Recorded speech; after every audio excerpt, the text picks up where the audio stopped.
아시아 1위는 일본, 2위는 중국, 한국은 5위쯤 되려나요? 여러분, 우리는 모두 속고 살았습니다. 이제 진실을 여러분께 모두 알려드리겠습니다. 한국의 겨울은 정말 말도 안 되는 상황입니다.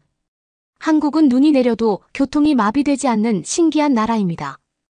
일본이나 다른 나라에서는 눈이 내리면 도로가 차단되는 게 당연한 현상인데요. 하지만 한국에서는 눈이 내리기 전부터 미리 제설 작업이 이루어집니다. 오늘 소개해드릴 사연은 눈 때문에 집에 자주 고립된다는 일본 여성의 사연입니다. 그녀는 중국으로 여행을 갔을 때 중국도 일본과 똑같다는 사실에 위안을 삼았다고 합니다. 하지만 그랬던 그녀가 한국에 갔을 때는 한국의 도로를 보고 충격을 받았다고 하는데요. 과연 그녀에게는 무슨 일이 있었던 걸까요? 일본 여성의 사연입니다. 감동시작 애청자 여러분. 영상 시작 전 좋아요와 불우이웃을 위해 끝까지 시청 부탁드립니다. 안녕하세요. 저는 일본에서도 삿포로에 사는 와카나예요. 제가 살고 있는 지역은 1년 중 절반 가까이 겨울인 지역입니다. 눈 내리는 겨울을 좋아하시는 분들도 있겠지만 저는 전혀 아니에요. 왜냐하면 외출이 어려워 집안에 머물러야 하기 때문이죠. 그로 인해 불편한 게 당연하다고 생각했는데 중국 여행을 하며 다른 나라도 별 수 없다는데 위안을 받았답니다. 일본은 워낙 나라도 크고 도시도 많아 각 지역마다 운영 방침이 달라요.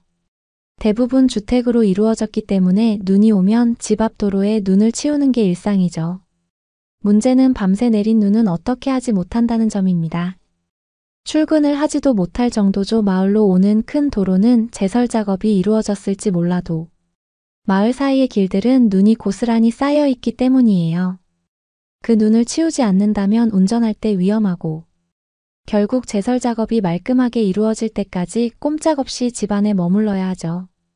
또는 갑자기 따뜻해진 날씨로 눈이 다 녹을 때까지 기다리는 방법도 있어요. 하지만 제가 20년 넘게 삿포로에 살았지만 겨울에 눈이 내린 후 계절이 바뀌기 전까지 갑자기 따뜻해져 눈이 녹는 확률은 거의 없었답니다. 저는 사람은 환경에 적응하는 동물이라는 말을 참 좋아해요. 그런 상황에 어릴 때부터 놓이면 너무 당연하게 생각하는 부분들이 있거든요. 그중 하나가 겨울을 보내기 위해 냉장고를 꽉꽉 채우는 게 너무 당연하다는 점이었어요. 언제 눈이 내릴지 모르고 그 눈이 언제 치워질지 모르기 때문이죠. 결국 장을 보러 시내에 나가기 위해 도로가 정비되기 전까지 집안에 머물러야 하는 게 겨울 일상이었어요. 외출하는 일이 있다면 당연히 냉장고를 채우기 위해 마트를 들리는 게 겨울의 필수 코스였답니다. 간혹 시켜 먹으면 되는 거 아니냐고 물으실 수 있어요. 특히 한국 사람들은 더 그럴 것 같은데요.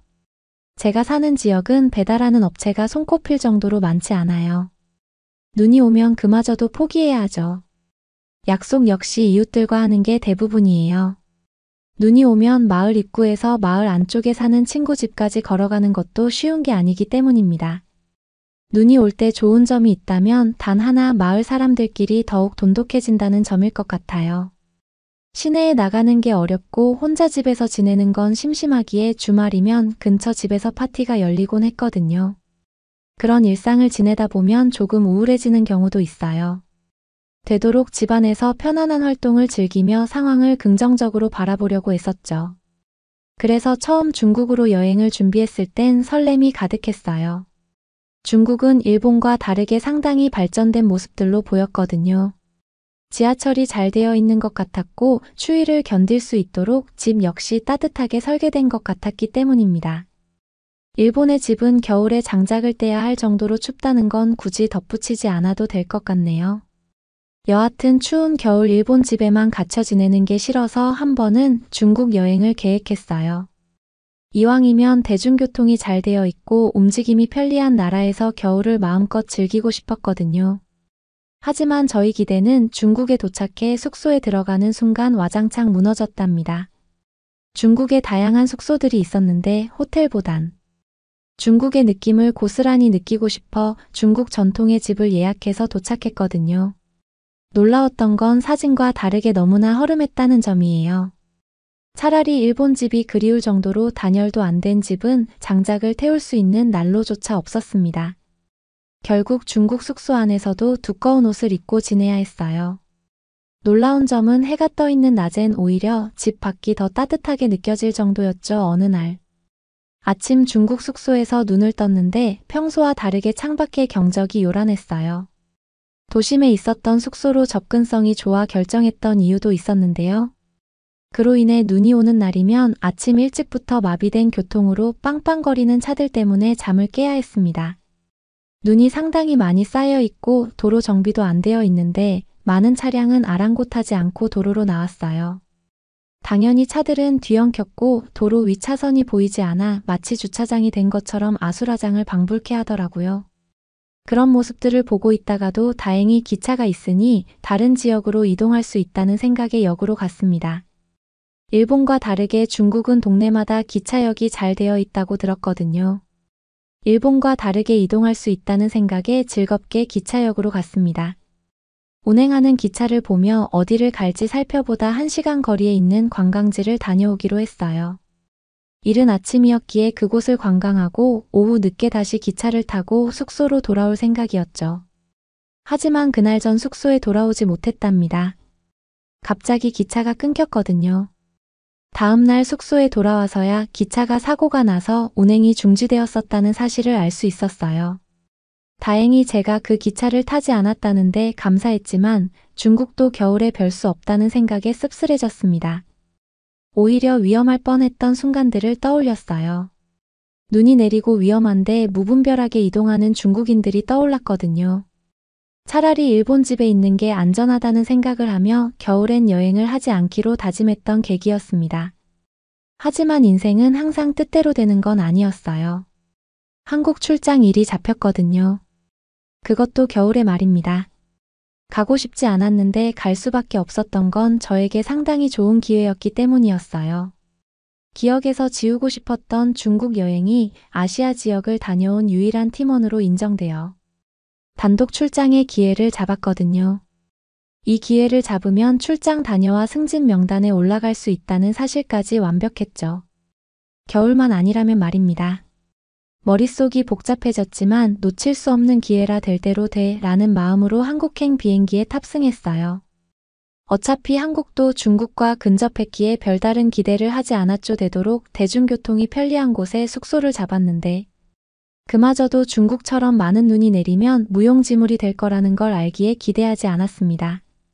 대신 어떻게 이동할 수 있는지 방법들을 찾아보았죠. 도심엔 공용자전거 시스템이 잘 되어 있다는 것도 알아냈어요. 여차하면 자전거를 대여해 이동하는 방법도 생각해 둔 거죠. 그만큼 절실했기에 한국공항에 내린 후 한국을 바라보는 제 표정은 더욱 냉철할 수밖에 없었습니다. 어떤 문제라도 난 해결하겠다는 의지를 온몸으로 표현하며 전투적으로 숙소에 도착했죠. 눈만 내리지 않았을 뿐 일본에서 느끼는 맹추위와 견주었을 때 결코 뒤처지지 않는 추위가 한국 겨울이었어요. 제발 제가 한국에 머무는 동안 눈만 내리지 말아달라고 매일 밤 기도하며 잠에 들었답니다. 제 간절함이 하늘에 닿았는지 며칠째 눈이 내리지 않았어요. 이제 이틀만 있으면 한국을 떠날 수 있다는 생각에 마음이 편해졌습니다. 지금까지 눈이 내리지 않았다면 이틀 사이에 눈이 내릴 확률은 많지 않을 거라는 기대감이 들었거든요. 그런데 제 착각이었죠. 그 생각을 한 다음 날 아침 창밖을 쳐다보았을 때 저는 망연자실한 채 두려움에 휩싸였거든요. 창 밖 테라스에 눈이 쌓여 있었어요. 침대에서 창밖을 바라보았을 때 보일 정도의 눈 두께라면 도로 위는 이미 마비가 되었을 정도로 이동이 어려울 거라는 게 너무 뻔했죠. 한숨이 나오면서 미팅 장소와 시간을 확인했습니다. 어느 정도 거리인지 자전거로 이동이 가능한지 살펴보아야 했으니까요. 슬프게도 자전거로는 이동이 불가능한 지역이었어요. 거리를 보았을 때 자전거를 타면 1시간이었는데 5분 거리도 아니고 1시간을 모르는 지역에서 이동할 수 없었죠. 더 슬펐던 건 나갈 준비를 모두 마치고 숙소를 나왔을 때였습니다. 쌓여있던 눈 위로 한방눈이 또다시 내리고 있었어요. 지하철이나 버스를 타고 이동해야 했는데 갈수록 강해지는 폭설 때문에 저는 난감한 상황에 놓이고 말았습니다. 그런 저와 다르게 한국 사람들은 아무렇지 않게 어디론가 움직이고 있었어요. 저도 그들의 움직임에 동화되어 함께 걷게 되었죠. 도로 위를 보니 차량이 다니는데 지장 없을 정도로 깨끗해 보였어요. 버스도 정상으로 운행하고 있어서 어떻게 이런 일이 있을 수 있을까? 놀라웠습니다. 하지만 섣부르게 버스를 타고 이동할 수 없었어요. 눈이 계속 내리고 있었기에 눈길에 노출된 버스가 언제 미끄러져 사고로 이어질지 모르니까요. 중요한 미팅이었고 늦으면 안 되는 자리라 고심 끝에 지하철을 타고 이동하기로 마음먹었습니다. 중국에서도 제가 탑승하고 이동할 땐 문제가 없었기에 약속 장소에 도착만 한다면 제 임무를 완수하는 것이라 그 이후엔 문제가 되지 않는다고 생각했거든요. 일본도 눈이 오면 속수무책이고 중국에서도 한번 경험했기에 한국도 별반 다르지 않겠지만 약속 장소까지만 저를 안전하게 데려다 주길 바라고 또 팔았습니다. 그렇게 한국 지하철역으로 이동했는데 의외로 사람들이 있었어요. 한국 지하철은 정상 운행을 하고 있었거든요. 어떻게 이런 일이 벌어질 수 있는지 너무 신기했죠. 자주 오진 못하겠지만 운행한다는 것만으로도 저는 대단하다고 생각했는데요. 그것도 아니었습니다. 벽 한쪽에 보이는 시간표를 보았는데 그 시간표대로 지하철이 들어오고 있었거든요. 믿어지지 않았어요. 눈이 이렇게 오는데 정상 운행이 가능하다는 게 꾸며낸 이야기처럼 느껴졌죠. 하지만 지체할 수 없었어요. 중국처럼 제가 탄 다음 지하철에 이상이 생기고 오늘 지하철 전체 구간이 종료될 확률을 무시하기 어려웠기 때문입니다. 그래서 오는 지하철을 타고 미팅 장소까지 무사히 도착했어요. 가는 도중에도 혹시 사고로 이어지지 않게 간절히 기도했죠. 정시에 도착한 지하철 덕분에 늦지 않게 미팅 장소에 도착했고 마지막 미팅도 무사히 잘 마칠 수 있었습니다. 이제 다시 숙소로 돌아가 출국 준비를 하면 되었죠. 어떻게 숙소로 돌아갈지 생각하다가 혹시나 하는 생각에 다시 지하철로 이동했습니다. 아직 지하철이 운행될 수 있다는 기대가 조금 들었거든요. 마지막 제 운이라고 생각하고 싶을 정도로 그 순간 저에겐 상당히 흥미로운 복권 같은 느낌이었습니다. 그렇게 지하철로 이동했을 때 전 정말 놀라고 말았어요. 미팅을 끝내고 나왔을 때도 약하지만 눈은 여전히 내리고 있어서 사실 큰 기대를 한 건 아니었죠. 만약 지하철이 운행된다면 본사에 전화해 한국을 좀 더 즐기고 돌아갈 거라고 말할 거라는 말도 안 되는 상상의 나래를 펼쳤는데 정말 운행하고 있었기 때문입니다. 그제야 한국인들이 하나둘 눈에 보이기 시작했어요. 그들은 하나도 저처럼 동요된 표정 없이 평화로운 일상을 보내고 있더라고요. 눈이 내리면 집안에 갇혀 지내는 게 일상인 일본처럼 눈이 오더라도 회사에 출근하고 누군가를 만나는 게 어색하지 않은 게 한국인들이었어요. 도로 위에는 버스가 이동했고 지하철은 정시에 운행되었거든요. 숙소로 돌아가는 지하철은 사람이 많이 없어서 앉아갈 수 있었는데요. 의자에서 따뜻한 온기가 올라오고 있었습니다. 따뜻한 의자 때문에 일어나기 싫었어요. 온몸이 나른해지며 잠이 솔솔 오더라고요. 한국 지하철이 이렇게 안전하고 우수한지 직접 경험하고 나니 일본에 가는 게 아쉬워지기 시작했습니다. 일본에 가면 집안에 머물며 재택근무를 해야 하잖아요. 눈이 오면 말이에요.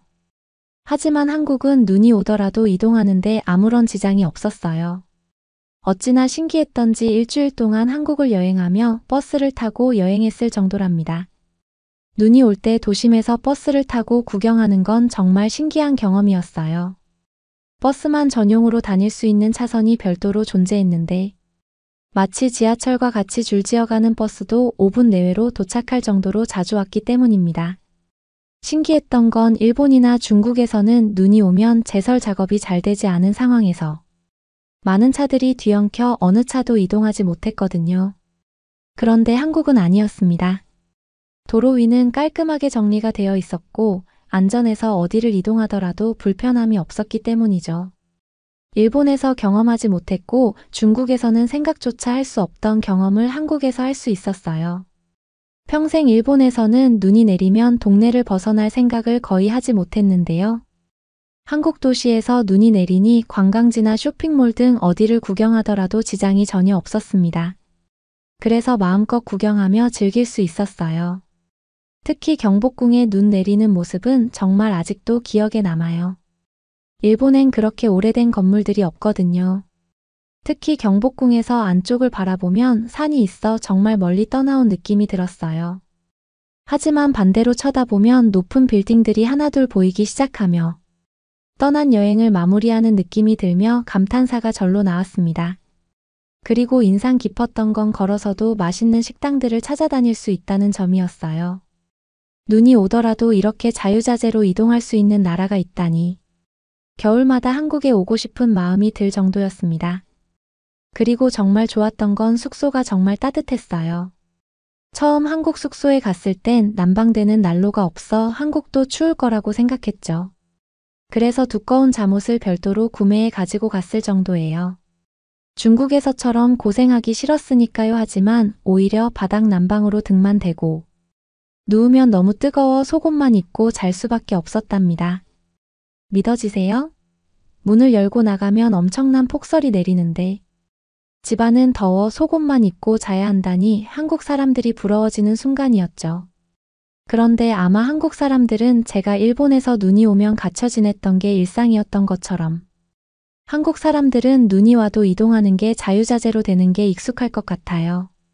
저 역시 편리함에 빠르게 익숙해지다 보니 삿포로에 다시 돌아왔을 땐 한숨부터 났습니다.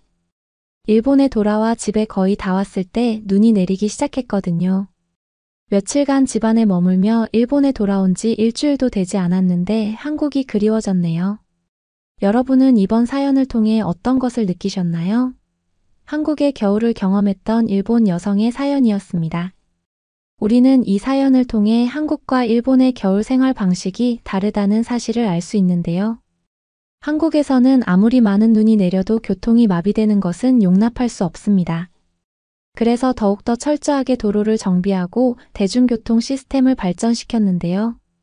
아무래도 일본이나 중국같이 땅이 넓은 나라에서는 한국과 같은 정비는 불가능하다 보니 국민들이 이동을 포기하는 게 당연시되고 있는 것 같습니다.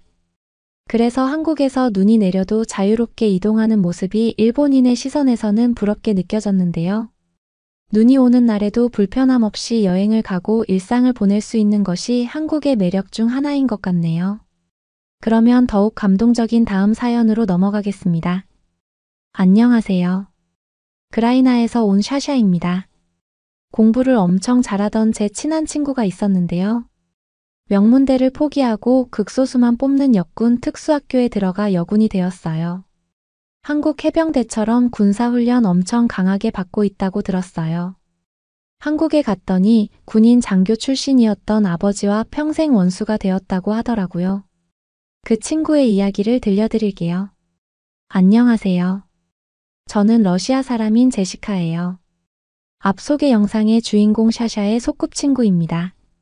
처음 저희 결혼 이야기를 샤샤에게 들려주었을 때 샤샤는 말도 안 되는 이야기라고 하더라고요. 제가 한국인인 석호 씨와의 러브 스토리를 이렇게 이야기하게 될 줄은 몰랐어요. 우리의 러브 스토리는 어디 가서 영화라고 해도 될 정도로 흥미진진하죠. 그것도 한국도 러시아도 아닌 제3세계의 나라에서 서로에게 반했으니 말이죠. 거기서 만난 운명의 남자가 한국 남자일 줄이야. 저 이 정도면 한국이랑 운명이겠죠. 어디서도 이런 이야기는 해본 적 없긴 한데 그래도 이렇게 하게 되네요. 저희의 극적이고도 비밀스러운 이야기 한번 들어보실래요? 저는 러시아 출신이고 한국인 남편과 결혼한 지 벌써 3년이 되었네요. 저는 28살이에요. 러시아에서 여군으로 복무했고 전역 후에는 방위산업체에서 과장으로 근무했습니다. 다행히도 저는 러시아 전쟁이 발발하기 전에 여군으로 전역했어요. 이후에 여군 근무 경험을 바탕으로 러시아의 방위산업체에 취직하게 되었죠. 회사명은 보안상의 이유로 말씀드리기 어려워요. 저의 아버지는 러시아에서 장군으로 복무하셨고 지금까지도 저를 엄격하게 키우고 계세요. 아버지는 군인답게 어린 시절부터 저를 통제 속에서 키우셨죠. 그 덕분에 러시아에서 가장 좋은 대학에 입학할 수 있었고 아버지의 권유로 여군으로서의 경험도 쌓을 수 있었어요. 아버지는 제가 군인이 된 것을 자랑스러워하셨지만 어머니는 걱정이 많으셨죠. 군 복무를 마치고 러시아 방위산업체에 취직한 것은 경력을 살려 더 나은 연봉을 받을 수 있었기 때문이에요.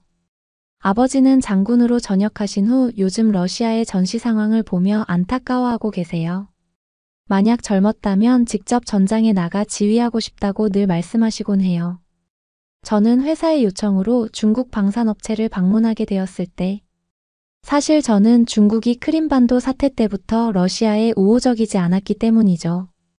하지만 직장인으로서 출장지를 선택할 수는 없었어요. 아버지는 아시아에 대한 편견이 있으셔서 중국과 한국, 일본 모두 러시아보다 낮은 수준의 국가라고 여기셨거든요. 특히 우크라이나와 우호 관계인 중국을 가야 한다고 하니 언성을 높이셨죠. 하지만 조심히 잘 다녀오겠다고 말씀드리고 출장길에 올랐어요. 저는 상하이행 비행기에 올랐습니다. 하지만 비행기가 이륙한 지 얼마 지나지 않아 기장의 목소리가 들려왔죠.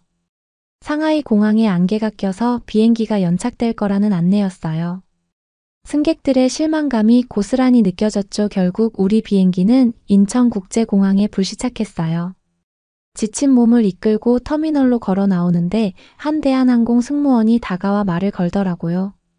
러시아에서 오신 손님 맞죠? 우리 대한항공에서 러시아 고객을 위해 특별 라운지를 준비했습니다. 편히 쉬시면서 연착 시간을 보내시길 바라요. 순간 울컥했어요. 제 국적을 알아봐주는 것도 놀라웠지만 불편을 느낄 승객을 위해 따로 배려한다는 게 정말 감동적이었거든요. 한국의 막연한 친밀감을 느끼며 고맙다는 인사를 전했죠. 특별 라운지에 앉아 주위를 둘러보니 감탄이 절로 나왔어요. 인천공항의 쾌적함과 효율성이 놀라웠죠. 넓고 깨끗한 공간에는 한국의 미를 담은 예술 작품이 곳곳에 배치되어 있었고 한국 특유의 친절함으로 다국적 승객들을 돕는 직원들의 모습에서 배려심이 느껴졌어요. 주위 승객들과 이야기를 나누다 보니 인천공항의 우수성은 입소문이 자자하더라고요. 효율적인 출입국 시스템, 풍부한 면세점, 편리한 환승 절차까지. 제 눈에는 중국행 비행기 연착으로 인한 불편함을 상쇄하고도 남을 정도였죠. 연착 시간이 꽤 길어져 잠깐 졸음이 쏟아질 때쯤 한 승무원분이 담요를 가져다 주시더라고요. 안내 방송으로도 충분할 텐데 일일이 신경 써주시니 참 감사했죠. 결국 상하이로 가는 비행기에 몸을 실었을 때는 피로에 지쳤지만 한편으로는 따뜻한 마음이 들었어요. 낯선 동양의 땅에서 한국에서 러시아를 알아봐주고 배려해준 한국인들 덕분이었죠. 멀고 험한 출장 길의 시작이었지만 이 따뜻한 추억 하나는 가슴에 잘 간직해 두기로 마음먹었답니다. 드디어 중국행 비행기가 착륙한다는 방송을 들었습니다. 출장 일정이 지연될까 걱정되는 마음으로 비행기에 탑승했습니다. 비행기가 상하이에 드디어 착륙했어요. 저는 방위산업 일을 하면서 중국에 대해 광범위하게 공부했지만 직접 경험하는 건 전혀 다른 이야기였죠. 광활한 도시경관 북적이는 인파 첨단 현대성과 어우러진 고대 역사의 규모와 크기가 압도적이었습니다. 하지만 동시에 공항시설의 불편함도 뼈저리게 느껴졌어요. 입국 수속줄은 끝없이 길었고 담당 직원들은 퉁명스러운 태도로 일관했죠. 짐을 찾는데도 한참이 걸렸고 핸드백 하나를 분실한 우크라이나 여행객이 큰 소리로 항의하는 소동도 있었습니다. 공항 내 표지판은 혼란스러웠고 영어 설명도 부실해서 길을 헤맬 뻔했어요.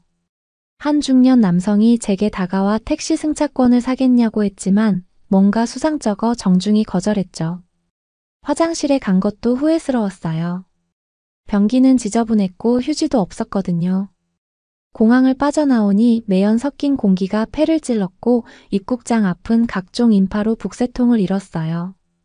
중국에 대해 공부만 하다 실제로 와보니 동양의 신비로움과 함께 불편함도 함께 실감하게 되더라고요. 이게 앞으로 몇 주간 맞닥뜨릴 중국의 첫인상이었죠. 저를 마중 나온 중국 동료들은 공항에서 공손한 인사와 사무적인 악수로 저를 맞이했어요. 예상과 달리 별다른 헌대나 따뜻함은 느껴지지 않았지만 저는 낯선 도시 상하이로 첫 발을 내딛었습니다. 상하이는 매캐한 연기와 냄새로 머리가 지끈거렸어요. 발전을 이루긴 했지만 제 눈에는 여전히 복잡하고 지저분해 보였죠. 심사 때는 혼란스러웠고 외국인을 배려하는 시설도 부족해 보였어요.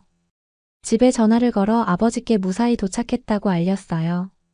중국 업체에서 가이드를 해줄 예정이니 걱정 마시라고 했죠. 하지만 아버지는 중국인들에게 속지 말고 정신 바짝 차리라고 거듭 당부하셨어요. 덕분에 어머니도 걱정이 많으셨죠? 이제 제 중국 스토리는 그만 마무리할게요. 앞으로 제가 어떻게 중국에서 남편 석호 씨를 만나게 되었는지 들려드리고 싶어요. 제 삶에서 가장 길고 의미 있는 이야기를 들어주시겠어요? 그럼 한 곡씩 예절로 깎듯이 인사드리고 시작하겠습니다. 제 고향인 러시아에서부터 얘기를 시작해 볼게요. 저는 대대로 군인 집안의 첫 딸로 태어났어요. 아버지의 사랑을 독차지하며 자랐죠. 아버지는 그냥 평범한 러시아 남자가 아니셨어요. 우리나라 군대에서 존경받는 장군이셨죠. 기억이 있는 한. 아버지는 저를 마치 어린 소녀라기보다는 훈련받는 병사처럼 대하셨어요. 다른 아이들이 인형을 가지고 놀고 티파티를 하는 동안 전 제대로 주먹질을 하고 별자리로 길을 찾는 법을 배웠죠. 아버지는 제가 학교에서 괴롭힘을 당하거나 칼과 수통 하나로 야생에서 살아남는 상황 등 어떤 상황에서도 제 자신을 지킬 줄 아는 법을 가르치셨습니다. 하지만 늘 강도 높은 훈련만 한 건 아니에요. 아버지는 러시아에 대한 깊은 충성심과 사랑도 함께 심어주셨죠. 러시아의 자랑스러운 역사, 용감한 전사들과 훌륭한 시인 예술가들에 대해 가르치셨습니다. 저는 구구단을 배우기도 전에 시인들의 시들을 암송할 줄 알았어요. 제 친구들이 파자마 파티를 하고 소년들에 대해 수다를 떨 때 저는 사격장에서 시간을 보내거나 전술 서적을 파헤치고 있었죠. 저는 종종 외로움을 느꼈고 평범한 민간인의 세계에 속하지 못한다고 생각했어요. 하지만 공부에서 위안을 찾았습니다. 아버지가 훈련장에서 저에게 주입했던 것과 같은 규율과 끈기로 학업에 매달렸죠. 그 모든 긴 시간의 노력이 결실을 맺어 전교 1등으로 졸업하고 명문 국립대에 합격했습니다. 대학 시절은 제 젊은 시절 중 최고의 날들이었어요. 캠퍼스의 활기찬 에너지에 푹 빠져 정치학 강의에서 지식을 흡수하고 훌륭한 동기들과 커피를 마시며 밤새 토론을 했죠. 처음으로 군사적 훈련의 엄격한 테두리를 벗어나 제 자신만의 미래를 그려보기 시작했습니다. 저는 외교관이 되어 세계 무대에서 러시아를 대표하고 우리의 지정학적 운명을 만드는 데 일조하고 싶었어요. 제 힘과 싸우는 기술뿐 아니라 지성과 언변으로 조국을 섬기고 싶었죠. 땀 흘려 얻은 학위를 받으러 단상에 올랐을 때 세상이 제게 던지는 그 어떤 것도 감당할 수 있을 것 같았습니다. 하지만 인생이란 아무리 잘 짜여진 계획도 뒤엎어 버리곤 하죠. 사회생활을 시작한 지 얼마 지나지 않아 러시아 동부에서 우크라이나와의 갈등이 전면전으로 번졌습니다. 우크라이나 전차가 우리 국경을 넘나들고 러시아 마을들이 폭격에 휩싸이는 뉴스를 보며 공포에 떨었어요. 거의 본능적으로 제가 해야 할 일을 알았습니다. 입대해서 아버지가 그 모든 세월 동안 가르쳐 주신 대로 조국을 지켜야 했죠. 모병소에 나타났을 때 다른 지원자들은 대학을 나온 여자를 보고 의아해하며 의심의 눈초리를 보냈어요. 하지만 저는 제 가치를 증명하기로 결심하고 훈련에서 그 누구보다 열심히 매달려 부대에서 최고의 훈련병 중 한 명으로 발돋움했습니다.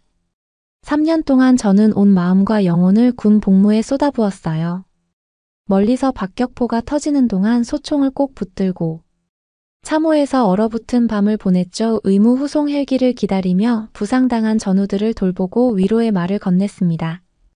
아버지가 제게 심어주신 모든 용기와 임기응변력의 의지에 적진 후방에서 대담한 작전을 수행했어요. 2022년 마침내 군복을 벗었을 때 전투라는 시련 속에서 완전히 달라진 제 모습을 발견했습니다.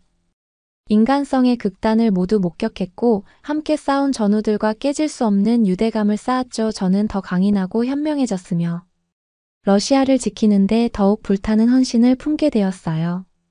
며칠 동안 호스트들은 저를 끊임없이 바쁘게 만들었어요. 엄청난 규모의 탱크와 미사일 공장을 견학하고 끝없이 이어지는 조립 라인을 둘러봤죠. 새로운 드론 기술과 위성 시스템의 설계도를 살펴보고 복잡한 사양에 현기증이 났습니다. 전문 용어가 빠르고 사납게 오가는 지정학적 전략에 대한 빽빽한 파워포인트 프레젠테이션을 듣기도 했어요.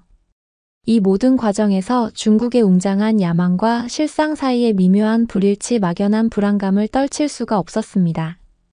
국방산업의 순수한 생산 능력은 경이로웠지만 대부분의 기술은 서구 설계의 모조품 같았어요. 그리고 동료들의 표면적 예의 아래에는 관료주의 부패 국수주의적 열정의 압류가 흐르고 있어 경계심이 들었죠. 그래도 개방적인 마음가짐을 유지하고 배울 수 있는 모든 것에 집중하려 노력했어요. 수많은 메모를 하고 사진을 찍으며 만난 모든 사람들에게 날카로운 질문을 던졌죠. 저녁에는 호텔 방으로 돌아와 도면과 통계 자료를 살펴보느라 머리가 핑핑 돌 정도였어요. 중국 파트너 몇 명이 만리장성을 보러 가자거나 실크마켓에서 쇼핑하자는 제안이었죠. 하지만 정중히 거절하고 주어진 임무에 집중했습니다. 저는 러시아의 대표로서 왔고 다가올 위협에 맞서 우리나라 방위력의 이점을 찾을 정찰병이었으니까요. 관광은 다음 기회로 미뤄둘 수 있었습니다. 일주일이 지나면서 호스트들은 조금씩 전문가적 겉모습을 내려놓기 시작했어요. 화려한 식당에서의 호화로운 연회에서 간부들은 별난 요리와 독한 바이즈로 저를 대접하면서 술에 취해 얼굴이 붉어지고 웃음소리가 커졌죠. 한 남자. 통통한 부사장이 테이블 밑으로 제 무릎을 어설프게 토닥였어요. 술 냄새가 진동하는 그의 숨결이 불쾌하고 끈적거렸습니다. 일을 배우러 왔으니 재미있게 지내자며 저에게 이상한 말을 하더라고요. 저는 그의 손길에 몸이 굳어지며 전투 본능이 꿈틀거렸어요. 하지만 소동을 피우는 건 임무를 망칠 뿐더러 고국에 있는 동료들을 곤란에 빠뜨릴 거란 걸 알았죠. 그래서 재빨리 남자의 손을 떼어내고 화장실에 가야 한다며 술자리를 빠져나왔습니다. 식당 밖에서 저는 차가운 밤 공기를 들이마셨어요. 주변의 사람들과 콘크리트 건물에 짓눌린 듯한 기분이 들더라고요. 조국의 드넓은 공간이 그리웠습니다. 충동적으로 상하이 거리로 나섰어요. 웅장한 수도를 제대로 돌아다녀 본 적이 없었지만 상관없었습니다. 구불구불한 골목길과 북적이는 야시장을 배회했죠. 네온사인과 인파가 어지럽게 소용돌이치는 게 머리를 어지럽게 만들었어요. 특히 어둡고 좁은 골목으로 접어들었을 때 앞쪽에서 갑자기 소란이 일었습니다. 호기심에 이끌려 소리가 나는 쪽으로 살금살금 다가갔어요. 그늘에 몸을 숨긴 채 지켜봤죠. 그런데 그곳에서 죽은 듯이 깜빡이는 백열등 불빛 아래 거칠어 보이는 남자들이 낡은 밴 뒷칸에 상자를 싣고 있었어요. 보고 있자니 한 남자가 쇠 지렛대로 상자를 하나 열더니 번쩍이는 스마트폰 더미를 꺼냈습니다. 하지만 뭔가 이상했어요. 조잡하게 만들어진 것 같았거든요. 순간 저는 목격한 게 불법 모조품 거래라는 걸 깨달았죠. 상하이 한복판에서 말이에요. 바로 그때 한 깡패가 고개를 들어 제 눈과 마주쳤습니다. 그는 빠른 중국어로 뭐라 소리치며 저를 가리켰어요. 본능적으로 뒤돌아 골목을 내달렸죠. 심장이 목구멍까지 차오르는 게 느껴졌습니다. 하지만 그들은 제가 예상한 것보다 재빨랐어요. 순식간에 둘이 저를 따라잡더니 강인한 손으로 제 팔을 움켜잡았죠. 아버지가 가르쳐주신 모든 더러운 격투 기술을 동원해 발등을 사정없이 밟고 팔꿈치질을 해댔습니다. 그런데도 공격자들은 꿈쩍도 하지 않고 저를 대기 중인 밴으로 끌고 갔어요. 공포가 하얗게 달아오르며 제 상황이 얼마나 심각한지 깨달았죠.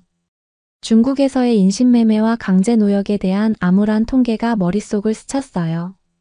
해외 여성들이 지하세계로 흔적도 없이 사라진다는 이야기들 말이에요. 납치범들에 맞서 발버둥을 쳤지만 그들의 소나기는 꿈쩍도 하지 않았습니다. 절망에 빠져들려는 찰나 제 시야의 가장자리에서 갑자기 소동이 터졌어요. 검은 옷을 입은 왜소한 체격의 사람이 마치 허공에서 나타난 것처럼 유려한 몸놀림으로 훈련된 전사의 야수적 움직임을 선보였죠. 발차기와 주먹이 번개처럼 날아들었고 저를 붙잡았던 두 공격자가 더러운 보도블록에 풀썩 쓰러졌습니다. 구조자가 제게로 몸을 돌리자 그제서야 그의 얼굴을 똑똑히 볼 수 있었어요. 아시아인으로 날카롭고 잘생긴 이목구비의 모든 것을 꿰뚫어보는 듯한 날카로운 눈매를 가지고 있었죠. 비록 체구는 작았지만 근육질의 몸매에서 엄청난 힘이 느껴졌어요. 그는 야생 고양이처럼 경계하며 준비된 자세를 취하고 있었습니다. 안전할 곳으로 따라오시죠. 그 남자가 어눌하지만 명확한 영어로 말하며 저에게 손을 내밀었어요. 정신이 혼미한 상태로 저는 잠시 망설이다. 그의 손을 잡고 범행 현장에서 재빨리 달아났습니다. 상하이의 미로를 함께 헤쳐나가면서 저는 이 여행이 어떤 방향으로 흘러가고 있는지 놀라지 않을 수 없었어요. 밤사이에 자신만만한 국방 전문가에서 공경에 처한 숙녀로 신분이 바뀌어 버렸죠. 이제 제 운명은 무술. 영화에서나 볼 법한 신비로운 낯선 이에게 달려 있었습니다. 이것이 제가 상상했던 것보다 훨씬 더 엄청난 모험의 시작에 불과하다는 걸, 이 모험이 중국에 대해, 세계에 대해, 그리고 제 자신의 단단히 방비된 마음에 대해, 제가 알고 있다고 생각한 모든 것에 의문을 제기하게 될 거라는 걸 그때는 알지 못했죠. 하지만 그 순간 저는 온 힘을 다해 매달릴 수밖에 없었고, 제 날렵한 구원자가 무슨 생각을 하고 있는지 간절히 기도할 뿐이었습니다. 다음 날 아침 저는 몽롱하고 혼란스러운 기분으로 깼어요. 잠시 제가 어디 있는지 기억이 나지 않았죠. 그러다 전날 밤에 일어난 일이 홍수처럼 밀려왔습니다. 어두운 골목, 모조품 제조업자들, 그 벤에 거의 던져질 뻔한 공포까지요. 저는 침대에서 벌떡 일어났고 심장이 쿵쿵거렸어요. 마치 악몽 같았지만 제 손에 감긴 붕대는 실제로 일어난 일이라는 증거였죠. 상처를 보면서 석호 씨가 얼마나 부드럽게 제 상처를 씻어내고 싸매는지 떠올렸습니다. 도대체 누구일까요? 이 저를 구해준 신비로운 한국인은, 그의 이야기는 무엇일까요?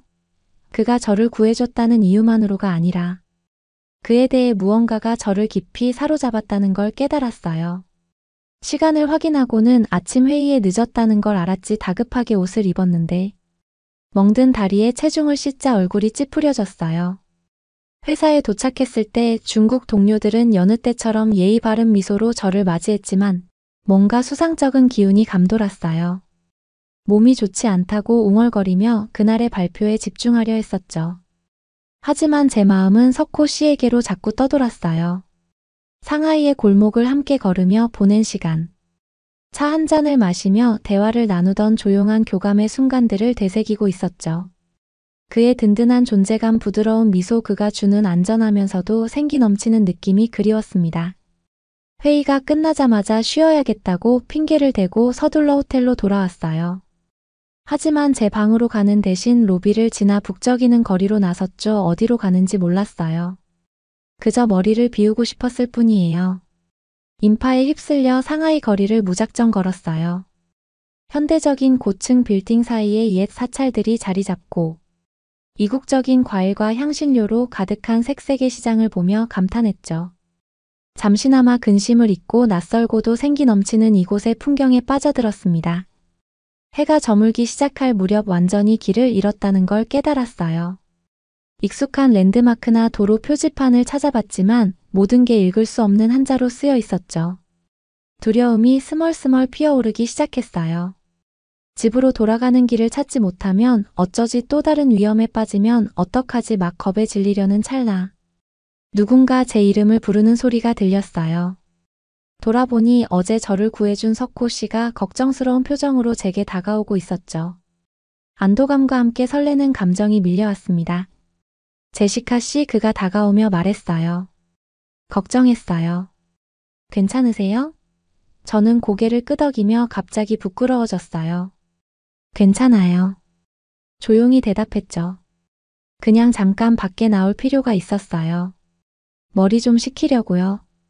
그는 이해한다는 듯 고개를 끄덕였어요. 그 기분 알아요. 그가 말했죠. 가끔 이 도시는 압도적일 수 있죠. 특히 처음 와 보신 분이라면요. 우리는 나란히 걷기 시작했고 조용히 대화를 나눴어요. 그 어느 때보다도 그에게 제 속내를 털어놓고 있는 제 자신을 발견했죠. 러시아에서의 유년 시절, 아버지의 엄격한 군인 교육, 제가 복무했던 시간들에 대해 이야기했어요. 세상의 변화를 일으키고 싶다는 꿈, 제 지식으로 조국을 지키고 싶다는 열망에 대해서도 털어놨죠. 그러자 석호 씨도 자신에 대해 조금씩 털어놓기 시작했어요. 원래 한국 해군 특수부대 UDT 출신이었다고 하더라고요. 강인한 훈련을 견뎌내고 북한의 위협에 맞서 싸웠던 이야기.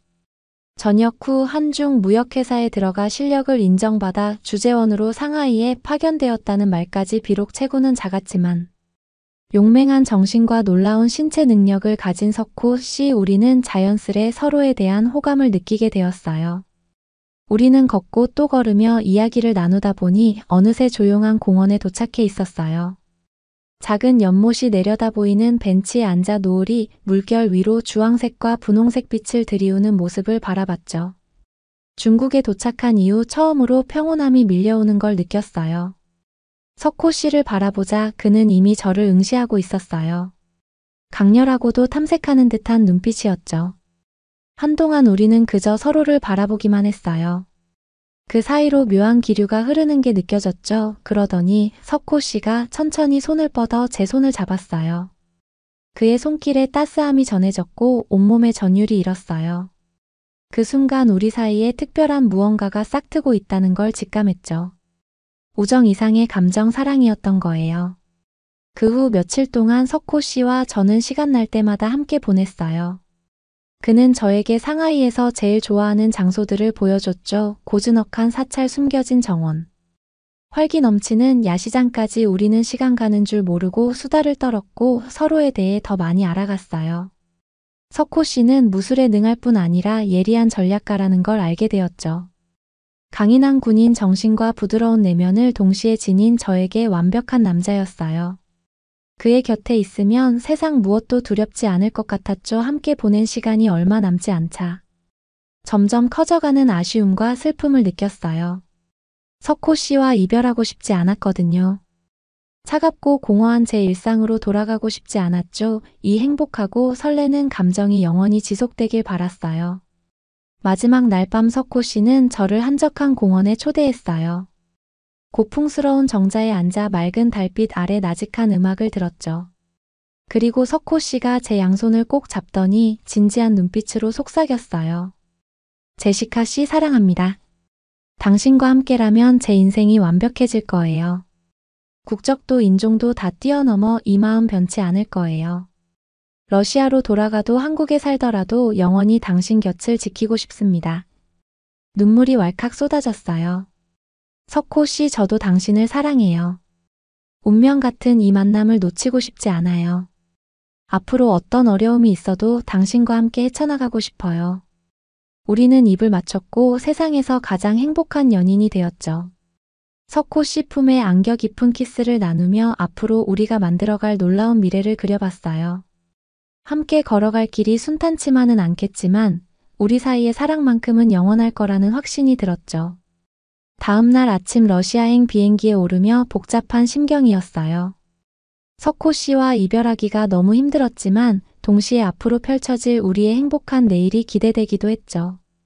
머지않아 다시 만날 수 있으리라는 약속을 가슴에 품고 애틋한 작별의 포옹을 나눴어요. 비행기 창밖으로 상하이의 풍경이 점점 작아지는 걸 바라보며 중국에서의 잊지 못할 추억과 소중한 사랑을 되새겼죠.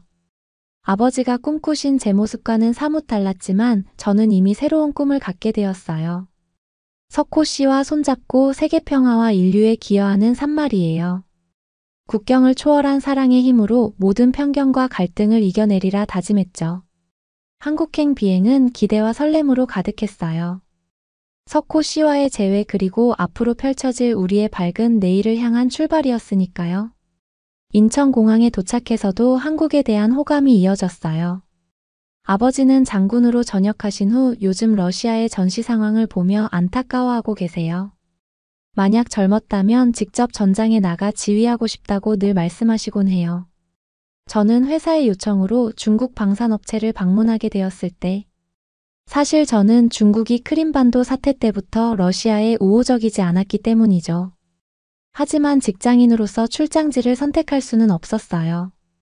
아버지는 아시아에 대한 편견이 있으셔서 중국과 한국, 일본 모두 러시아보다 낮은 수준의 국가라고 여기셨거든요.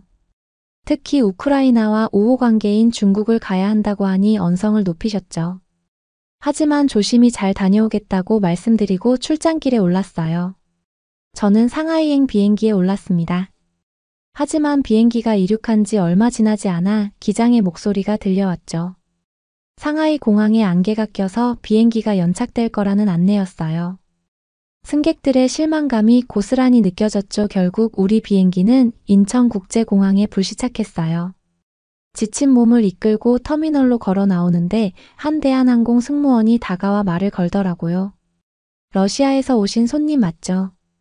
우리 대한항공에서 러시아 고객을 위해 특별 라운지를 준비했습니다. 편히 쉬시면서 연착 시간을 보내시길 바라요. 순간 울컥했어요. 제 국적을 알아봐주는 것도 놀라웠지만 불편을 느낄 승객을 위해 따로 배려한다는 게 정말 감동적이었거든요. 한국의 막연한 친밀감을 느끼며 고맙다는 인사를 전했죠. 특별 라운지에 앉아 주위를 둘러보니 감탄이 절로 나왔어요. 인천공항의 쾌적함과 효율성이 놀라웠죠. 넓고 깨끗한 공간에는 한국의 미를 담은 예술 작품이 곳곳에 배치되어 있었고, 한국 특유의 친절함으로 다국적 승객들을 돕는 직원들의 모습에서 배려심이 느껴졌어요. 주위 승객들과 이야기를 나누다 보니 인천공항의 우수성은 입소문이 자자하더라고요. 효율적인 출입국 시스템, 풍부한 면세점, 편리한 환승 절차까지. 제 눈에는 중국행 비행기 연착으로 인한 불편함을 상쇄하고도 남을 정도였죠. 연착 시간이 꽤 길어져 잠깐 졸음이 쏟아질 때쯤 한 승무원분이 담요를 가져다 주시더라고요. 안내 방송으로도 충분할 텐데 일일이 신경 써주시니 참 감사했죠. 결국 상하이로 가는 비행기에 몸을 실었을 때는 피로에 지쳤지만 한편으로는 따뜻한 마음이 들었어요. 낯선 동양의 땅에서 한국에서 러시아를 알아봐주고 배려해준 한국인들 덕분이었죠. 멀고 험한 출장 길의 시작이었지만 이 따뜻한 추억 하나는 가슴에 잘 간직해 두기로 마음먹었답니다. 드디어 중국행 비행기가 착륙한다는 방송을 들었습니다. 출장 일정이 지연될까 걱정되는 마음으로 비행기에 탑승했습니다. 비행기가 상하이에 드디어 착륙했어요. 저는 방위산업 일을 하면서 중국에 대해 광범위하게 공부했지만 직접 경험하는 건 전혀 다른 이야기였죠. 광활한 도시경관 북적이는 인파 첨단 현대성과 어우러진 고대 역사의 규모와 크기가 압도적이었습니다. 하지만 동시에 공항시설의 불편함도 뼈저리게 느껴졌어요. 입국 수속줄은 끝없이 길었고 담당 직원들은 퉁명스러운 태도로 일관했죠. 짐을 찾는데도 한참이 걸렸고 핸드백 하나를 분실한 우크라이나 여행객이 큰 소리로 항의하는 소동도 있었습니다. 공항 내 표지판은 혼란스러웠고 영어 설명도 부실해서 길을 헤맬 뻔했어요. 한 중년 남성이 제게 다가와 택시 승차권을 사겠냐고 했지만 뭔가 수상쩍어 정중히 거절했죠. 화장실에 간 것도 후회스러웠어요. 변기는 지저분했고 휴지도 없었거든요. 공항을 빠져나오니 매연 섞인 공기가 폐를 찔렀고 입국장 앞은 각종 인파로 북새통을 이뤘어요. 중국에 대해 공부만 하다 실제로 와보니 동양의 신비로움과 함께 불편함도 함께 실감하게 되더라고요. 이게 앞으로 몇 주간 맞닥뜨릴 중국의 첫인상이었죠. 저를 마중 나온 중국 동료들은 공항에서 공손한 인사와 사무적인 악수로 저를 맞이했어요. 예상과 달리 별다른 헌대나 따뜻함은 느껴지지 않았지만 저는 낯선 도시 상하이로 첫 발을 내딛었습니다. 상하이는 매캐한 연기와 냄새로 머리가 지끈거렸어요. 발전을 이루긴 했지만 제 눈에는 여전히 복잡하고 지저분해 보였죠. 심사 때는 혼란스러웠고 외국인을 배려하는 시설도 부족해 보였어요. 집에 전화를 걸어 아버지께 무사히 도착했다고 알렸어요. 중국 업체에서 가이드를 해줄 예정이니 걱정 마시라고 했죠. 하지만 아버지는 중국인들에게 속지 말고 정신 바짝 차리라고 거듭 당부하셨어요. 덕분에 어머니도 걱정이 많으셨죠. 이제 제 중국 스토리는 그만 마무리할게요. 앞으로 제가 어떻게 중국에서 남편 석호 씨를 만나게 되었는지 들려드리고 싶어요. 제 삶에서 가장 길고 의미 있는 이야기를 들어주시겠어요? 그럼 한 곡씩 예절로 깎듯이 인사드리고 시작하겠습니다. 제 고향인 러시아에서부터 얘기를 시작해 볼게요. 저는 대대로 군인 집안의 첫 딸로 태어났어요. 아버지의 사랑을 독차지하며 자랐죠. 아버지는 그냥 평범한 러시아 남자가 아니셨어요. 우리나라 군대에서 존경받는 장군이셨죠. 기억이 있는 한. 아버지는 저를 마치 어린 소녀라기보다는 훈련받는 병사처럼 대하셨어요. 다른 아이들이 인형을 가지고 놀고 티파티를 하는 동안 전 제대로 주먹질을 하고 별자리로 길을 찾는 법을 배웠죠. 아버지는 제가 학교에서 괴롭힘을 당하거나 칼과 수통 하나로 야생에서 살아남는 상황 등 어떤 상황에서도 제 자신을 지킬 줄 아는 법을 가르치셨습니다. 하지만 늘 강도 높은 훈련만 한 건 아니에요. 아버지는 러시아에 대한 깊은 충성심과 사랑도 함께 심어주셨죠. 러시아의 자랑스러운 역사. 용감한 전사들과 훌륭한 시인 예술가들에 대해 가르치셨습니다. 저는 구구단을 배우기도 전에 시인들의 시들을 암송할 줄 알았어요. 제 친구들이 파자마 파티를 하고 소년들에 대해 수다를 떨 때, 저는 사격장에서 시간을 보내거나 전술 서적을 파헤치고 있었죠.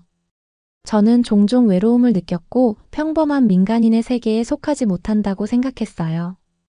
하지만 공부에서 위안을 찾았습니다. 아버지가 훈련장에서 저에게 주입했던 것과 같은 규율과 끈기로 학업에 매달렸죠. 그 모든 긴 시간의 노력이 결실을 맺어 전교 1등으로 졸업하고 명문 국립대에 합격했습니다. 대학 시절은 제 젊은 시절 중 최고의 날들이었어요. 캠퍼스의 활기찬 에너지에 푹 빠져 정치학 강의에서 지식을 흡수하고 훌륭한 동기들과 커피를 마시며 밤새 토론을 했죠. 처음으로 군사적 훈련의 엄격한 테두리를 벗어나 제 자신만의 미래를 그려보기 시작했습니다. 저는 외교관이 되어 세계 무대에서 러시아를 대표하고 우리의 지정학적 운명을 만드는 데 일조하고 싶었어요. 제 힘과 싸우는 기술뿐 아니라 지성과 언변으로 조국을 섬기고 싶었죠. 땀 흘려 얻은 학위를 받으러 단상에 올랐을 때 세상이 제게 던지는 그 어떤 것도 감당할 수 있을 것 같았습니다. 하지만 인생이란 아무리 잘 짜여진 계획도 뒤엎어 버리곤 하죠. 사회생활을 시작한 지 얼마 지나지 않아 러시아 동부에서 우크라이나와의 갈등이 전면전으로 번졌습니다. 우크라이나 전차가 우리 국경을 넘나들고 러시아 마을들이 폭격에 휩싸이는 뉴스를 보며 공포에 떨었어요. 거의 본능적으로 제가 해야 할 일을 알았습니다. 입대해서 아버지가 그 모든 세월 동안 가르쳐 주신 대로 조국을 지켜야 했죠. 모병소에 나타났을 때 다른 지원자들은 대학을 나온 여자를 보고 의아해하며 의심의 눈초리를 보냈어요. 하지만 저는 제 가치를 증명하기로 결심하고 훈련에서 그 누구보다 열심히 매달려 부대에서 최고의 훈련병 중 한 명으로 발돋움했습니다. 3년 동안 저는 온 마음과 영혼을 군 복무에 쏟아부었어요. 멀리서 박격포가 터지는 동안 소총을 꼭 붙들고 참호에서 얼어붙은 밤을 보냈죠. 의무 후송 헬기를 기다리며 부상당한 전우들을 돌보고 위로의 말을 건넸습니다. 아버지가 제게 심어주신 모든 용기와 임기응변력의 의지에 적진 후방에서 대담한 작전을 수행했어요. 2022년 마침내 군복을 벗었을 때 전투라는 시련 속에서 완전히 달라진 제 모습을 발견했습니다. 인간성의 극단을 모두 목격했고 함께 싸운 전우들과 깨질 수 없는 유대감을 쌓았죠. 저는 더 강인하고 현명해졌으며 러시아를 지키는데 더욱 불타는 헌신을 품게 되었어요. 며칠 동안 호스트들은 저를 끊임없이 바쁘게 만들었어요. 엄청난 규모의 탱크와 미사일 공장을 견학하고 끝없이 이어지는 조립 라인을 둘러봤죠. 새로운 드론 기술과 위성 시스템의 설계도를 살펴보고 복잡한 사양에 현기증이 났습니다. 전문 용어가 빠르고 사납게 오가는 지정학적 전략에 대한 빽빽한 파워포인트 프레젠테이션을 듣기도 했어요. 이 모든 과정에서 중국의 웅장한 야망과 실상 사이의 미묘한 불일치 막연한 불안감을 떨칠 수가 없었습니다. 국방산업의 순수한 생산 능력은 경이로웠지만 대부분의 기술은 서구 설계의 모조품 같았어요. 그리고 동료들의 표면적 예의 아래에는 관료주의 부패 국수주의적 열정의 압류가 흐르고 있어 경계심이 들었죠. 그래도 개방적인 마음가짐을 유지하고 배울 수 있는 모든 것에 집중하려 노력했어요. 수많은 메모를 하고 사진을 찍으며 만난 모든 사람들에게 날카로운 질문을 던졌죠. 저녁에는 호텔 방으로 돌아와 도면과 통계 자료를 살펴보느라 머리가 핑핑 돌 정도였어요. 중국 파트너 몇 명이 만리장성을 보러 가자거나 실크마켓에서 쇼핑하자는 제안이었죠. 하지만 정중히 거절하고 주어진 임무에 집중했습니다. 저는 러시아의 대표로서 왔고 다가올 위협에 맞서 우리나라 방위력의 이점을 찾을 정찰병이었으니까요. 관광은 다음 기회로 미뤄둘 수 있었습니다. 일주일이 지나면서 호스트들은 조금씩 전문가적 겉모습을 내려놓기 시작했어요. 화려한 식당에서의 호화로운 연회에서 간부들은 별난 요리와 독한 바이즈로 저를 대접하면서 술에 취해 얼굴이 붉어지고 웃음소리가 커졌죠. 한 남자. 통통한 부사장이 테이블 밑으로 제 무릎을 어설프게 토닥였어요. 술 냄새가 진동하는 그의 숨결이 불쾌하고 끈적거렸습니다. 일을 배우러 왔으니 재미있게 지내자며 저에게 이상한 말을 하더라고요. 저는 그의 손길에 몸이 굳어지며 전투 본능이 꿈틀거렸어요. 하지만 소동을 피우는 건 임무를 망칠 뿐더러 고국에 있는 동료들을 곤란에 빠뜨릴 거란 걸 알았죠. 그래서 재빨리 남자의 손을 떼어내고 화장실에 가야 한다며 술자리를 빠져나왔습니다. 식당 밖에서 저는 차가운 밤 공기를 들이마셨어요. 주변의 사람들과 콘크리트 건물에 짓눌린 듯한 기분이 들더라고요. 조국의 드넓은 공간이 그리웠습니다. 충동적으로 상하이 거리로 나섰어요. 웅장한 수도를 제대로 돌아다녀 본 적이 없었지만 상관없었습니다. 구불구불한 골목길과 북적이는 야시장을 배회했죠. 네온사인과 인파가 어지럽게 소용돌이치는 게 머리를 어지럽게 만들었어요.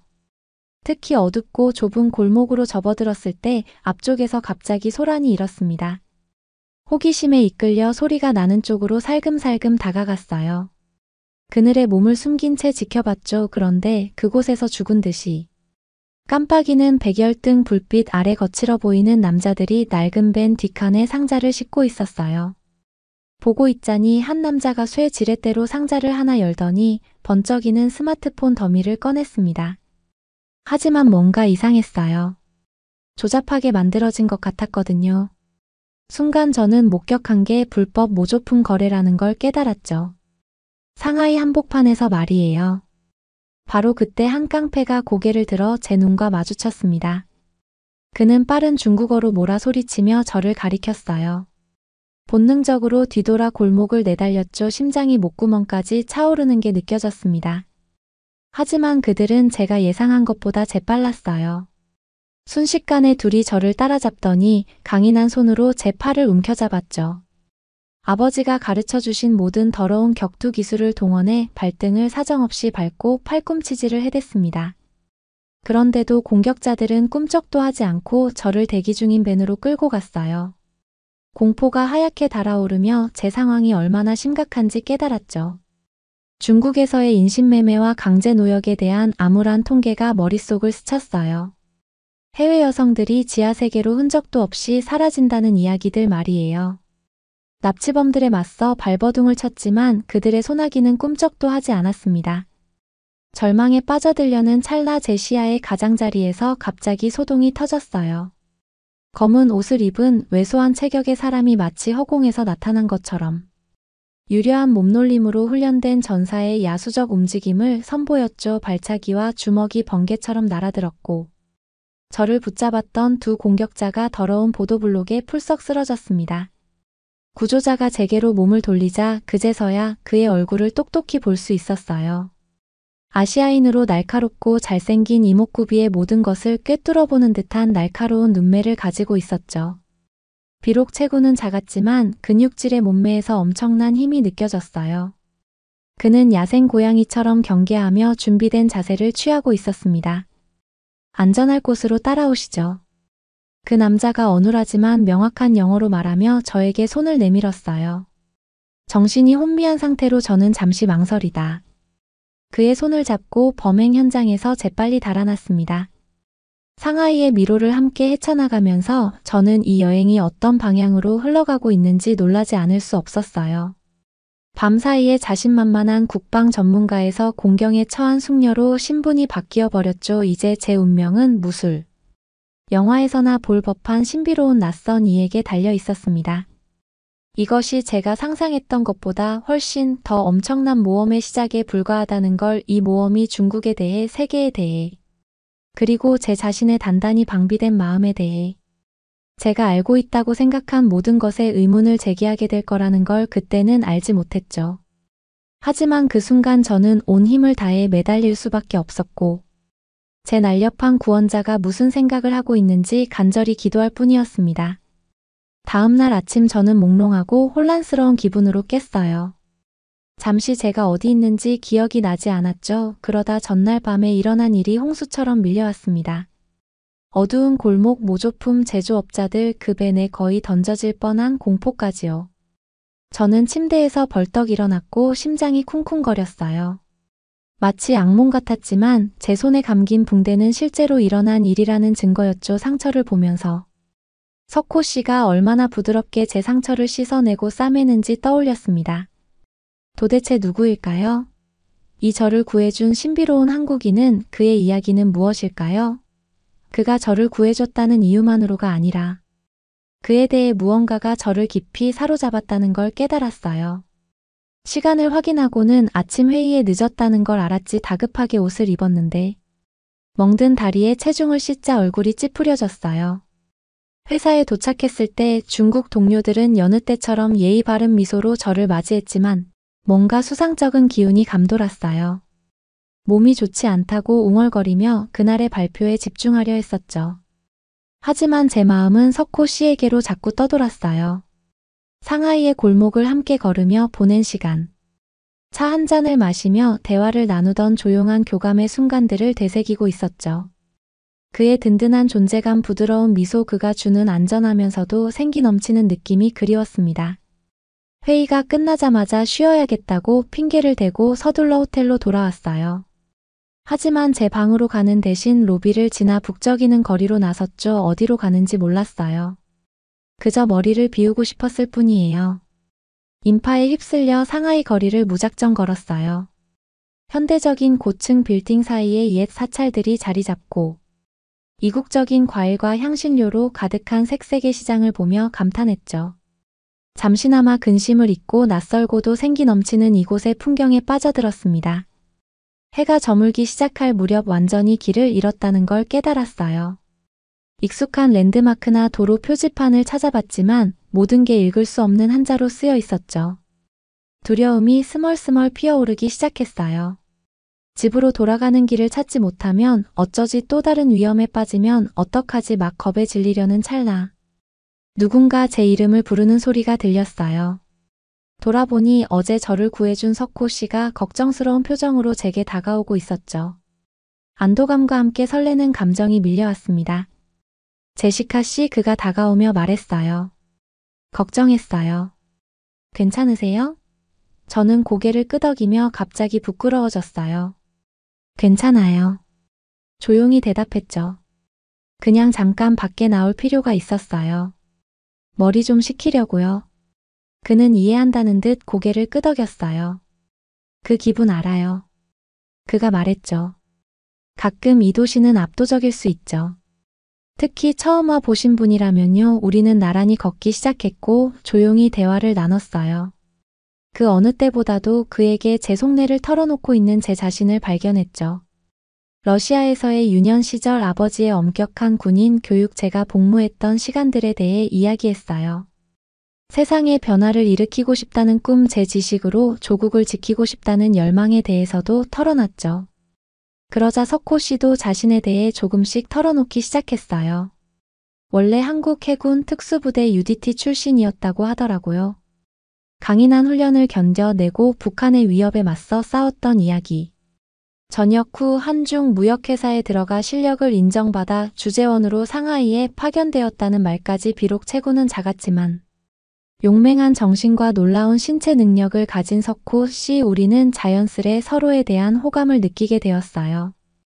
우리는 걷고 또 걸으며 이야기를 나누다 보니 어느새 조용한 공원에 도착해 있었어요. 작은 연못이 내려다 보이는 벤치에 앉아 노을이 물결 위로 주황색과 분홍색 빛을 들이우는 모습을 바라봤죠. 중국에 도착한 이후 처음으로 평온함이 밀려오는 걸 느꼈어요. 석호 씨를 바라보자 그는 이미 저를 응시하고 있었어요. 강렬하고도 탐색하는 듯한 눈빛이었죠. 한동안 우리는 그저 서로를 바라보기만 했어요. 그 사이로 묘한 기류가 흐르는 게 느껴졌죠. 그러더니 석호 씨가 천천히 손을 뻗어 제 손을 잡았어요. 그의 손길에 따스함이 전해졌고 온몸에 전율이 일었어요. 그 순간 우리 사이에 특별한 무언가가 싹트고 있다는 걸 직감했죠. 우정 이상의 감정, 사랑이었던 거예요. 그 후 며칠 동안 석호 씨와 저는 시간 날 때마다 함께 보냈어요. 그는 저에게 상하이에서 제일 좋아하는 장소들을 보여줬죠. 고즈넉한 사찰, 숨겨진 정원, 활기 넘치는 야시장까지 우리는 시간 가는 줄 모르고 수다를 떨었고 서로에 대해 더 많이 알아갔어요. 석호 씨는 무술에 능할 뿐 아니라 예리한 전략가라는 걸 알게 되었죠. 강인한 군인 정신과 부드러운 내면을 동시에 지닌 저에게 완벽한 남자였어요. 그의 곁에 있으면 세상 무엇도 두렵지 않을 것 같았죠. 함께 보낸 시간이 얼마 남지 않자 점점 커져가는 아쉬움과 슬픔을 느꼈어요. 석호 씨와 이별하고 싶지 않았거든요. 차갑고 공허한 제 일상으로 돌아가고 싶지 않았죠. 이 행복하고 설레는 감정이 영원히 지속되길 바랐어요. 마지막 날 밤 석호 씨는 저를 한적한 공원에 초대했어요. 고풍스러운 정자에 앉아 맑은 달빛 아래 나직한 음악을 들었죠. 그리고 석호 씨가 제 양손을 꼭 잡더니 진지한 눈빛으로 속삭였어요. 제시카 씨 사랑합니다. 당신과 함께라면 제 인생이 완벽해질 거예요. 국적도 인종도 다 뛰어넘어 이 마음 변치 않을 거예요. 러시아로 돌아가도 한국에 살더라도 영원히 당신 곁을 지키고 싶습니다. 눈물이 왈칵 쏟아졌어요. 석호 씨, 저도 당신을 사랑해요. 운명 같은 이 만남을 놓치고 싶지 않아요. 앞으로 어떤 어려움이 있어도 당신과 함께 헤쳐나가고 싶어요. 우리는 입을 맞췄고 세상에서 가장 행복한 연인이 되었죠. 석호 씨 품에 안겨 깊은 키스를 나누며 앞으로 우리가 만들어갈 놀라운 미래를 그려봤어요. 함께 걸어갈 길이 순탄치만은 않겠지만 우리 사이의 사랑만큼은 영원할 거라는 확신이 들었죠. 다음 날 아침 러시아행 비행기에 오르며 복잡한 심경이었어요. 석호 씨와 이별하기가 너무 힘들었지만 동시에 앞으로 펼쳐질 우리의 행복한 내일이 기대되기도 했죠. 머지않아 다시 만날 수 있으리라는 약속을 가슴에 품고 애틋한 작별의 포옹을 나눴어요. 비행기 창밖으로 상하이의 풍경이 점점 작아지는 걸 바라보며 중국에서의 잊지 못할 추억과 소중한 사랑을 되새겼죠. 아버지가 꿈꾸신 제 모습과는 사뭇 달랐지만 저는 이미 새로운 꿈을 갖게 되었어요. 석호 씨와 손잡고 세계 평화와 인류에 기여하는 산말이에요. 국경을 초월한 사랑의 힘으로 모든 편견과 갈등을 이겨내리라 다짐했죠. 한국행 비행은 기대와 설렘으로 가득했어요. 석호 씨와의 재회 그리고 앞으로 펼쳐질 우리의 밝은 내일을 향한 출발이었으니까요. 인천공항에 도착해서도 한국에 대한 호감이 이어졌어요. 아버지는 장군으로 전역하신 후 요즘 러시아의 전시 상황을 보며 안타까워하고 계세요. 만약 젊었다면 직접 전장에 나가 지휘하고 싶다고 늘 말씀하시곤 해요. 저는 회사의 요청으로 중국 방산업체를 방문하게 되었을 때 사실 저는 중국이 크림반도 사태 때부터 러시아에 우호적이지 않았기 때문이죠. 하지만 직장인으로서 출장지를 선택할 수는 없었어요. 아버지는 아시아에 대한 편견이 있으셔서 중국과 한국, 일본 모두 러시아보다 낮은 수준의 국가라고 여기셨거든요. 특히 우크라이나와 우호 관계인 중국을 가야 한다고 하니 언성을 높이셨죠. 하지만 조심히 잘 다녀오겠다고 말씀드리고 출장길에 올랐어요. 저는 상하이행 비행기에 올랐습니다. 하지만 비행기가 이륙한 지 얼마 지나지 않아 기장의 목소리가 들려왔죠. 상하이 공항에 안개가 껴서 비행기가 연착될 거라는 안내였어요. 승객들의 실망감이 고스란히 느껴졌죠. 결국 우리 비행기는 인천국제공항에 불시착했어요. 지친 몸을 이끌고 터미널로 걸어 나오는데 한 대한항공 승무원이 다가와 말을 걸더라고요. 러시아에서 오신 손님 맞죠? 우리 대한항공에서 러시아 고객을 위해 특별 라운지를 준비했습니다. 편히 쉬시면서 연착 시간을 보내시길 바라요. 순간 울컥했어요. 제 국적을 알아봐주는 것도 놀라웠지만 불편을 느낄 승객을 위해 따로 배려한다는 게 정말 감동적이었거든요. 한국의 막연한 친밀감을 느끼며 고맙다는 인사를 전했죠. 특별 라운지에 앉아 주위를 둘러보니 감탄이 절로 나왔어요. 인천공항의 쾌적함과 효율성이 놀라웠죠. 넓고 깨끗한 공간에는 한국의 미를 담은 예술 작품이 곳곳에 배치되어 있었고 한국 특유의 친절함으로 다국적 승객들을 돕는 직원들의 모습에서 배려심이 느껴졌어요. 주위 승객들과 이야기를 나누다 보니 인천공항의 우수성은 입소문이 자자하더라고요. 효율적인 출입국 시스템, 풍부한 면세점, 편리한 환승 절차까지. 제 눈에는 중국행 비행기 연착으로 인한 불편함을 상쇄하고도 남을 정도였죠. 연착 시간이 꽤 길어져 잠깐 졸음이 쏟아질 때쯤 한 승무원분이 담요를 가져다 주시더라고요. 안내 방송으로도 충분할 텐데 일일이 신경 써주시니 참 감사했죠. 결국 상하이로 가는 비행기에 몸을 실었을 때는 피로에 지쳤지만 한편으로는 따뜻한 마음이 들었어요. 낯선 동양의 땅에서 한국에서 러시아를 알아봐주고 배려해준 한국인들 덕분이었죠. 멀고 험한 출장 길의 시작이었지만 이 따뜻한 추억 하나는 가슴에 잘 간직해 두기로 마음먹었답니다. 드디어 중국행 비행기가 착륙한다는 방송을 들었습니다. 출장 일정이 지연될까 걱정되는 마음으로 비행기에 탑승했습니다. 비행기가 상하이에 드디어 착륙했어요. 저는 방위산업 일을 하면서 중국에 대해 광범위하게 공부했지만 직접 경험하는 건 전혀 다른 이야기였죠. 광활한 도시경관 북적이는 인파 첨단 현대성과 어우러진 고대 역사의 규모와 크기가 압도적이었습니다. 하지만 동시에 공항시설의 불편함도 뼈저리게 느껴졌어요. 입국 수속줄은 끝없이 길었고 담당 직원들은 퉁명스러운 태도로 일관했죠. 짐을 찾는데도 한참이 걸렸고 핸드백 하나를 분실한 우크라이나 여행객이 큰 소리로 항의하는 소동도 있었습니다. 공항 내 표지판은 혼란스러웠고 영어 설명도 부실해서 길을 헤맬 뻔했어요. 한 중년 남성이 제게 다가와 택시 승차권을 사겠냐고 했지만 뭔가 수상쩍어 정중히 거절했죠. 화장실에 간 것도 후회스러웠어요. 변기는 지저분했고 휴지도 없었거든요. 공항을 빠져나오니 매연 섞인 공기가 폐를 찔렀고 입국장 앞은 각종 인파로 북새통을 이뤘어요. 중국에 대해 공부만 하다 실제로 와보니 동양의 신비로움과 함께 불편함도 함께 실감하게 되더라고요. 이게 앞으로 몇 주간 맞닥뜨릴 중국의 첫인상이었죠. 저를 마중 나온 중국 동료들은 공항에서 공손한 인사와 사무적인 악수로 저를 맞이했어요. 예상과 달리 별다른 헌대나 따뜻함은 느껴지지 않았지만 저는 낯선 도시 상하이로 첫 발을 내딛었습니다. 상하이는 매캐한 연기와 냄새로 머리가 지끈거렸어요. 발전을 이루긴 했지만 제 눈에는 여전히 복잡하고 지저분해 보였죠. 심사 때는 혼란스러웠고 외국인을 배려하는 시설도 부족해 보였어요. 집에 전화를 걸어 아버지께 무사히 도착했다고 알렸어요. 중국 업체에서 가이드를 해줄 예정이니 걱정 마시라고 했죠. 하지만 아버지는 중국인들에게 속지 말고 정신 바짝 차리라고 거듭 당부하셨어요. 덕분에 어머니도 걱정이 많으셨죠. 이제 제 중국 스토리는 그만 마무리할게요. 앞으로 제가 어떻게 중국에서 남편 석호 씨를 만나게 되었는지 들려드리고 싶어요.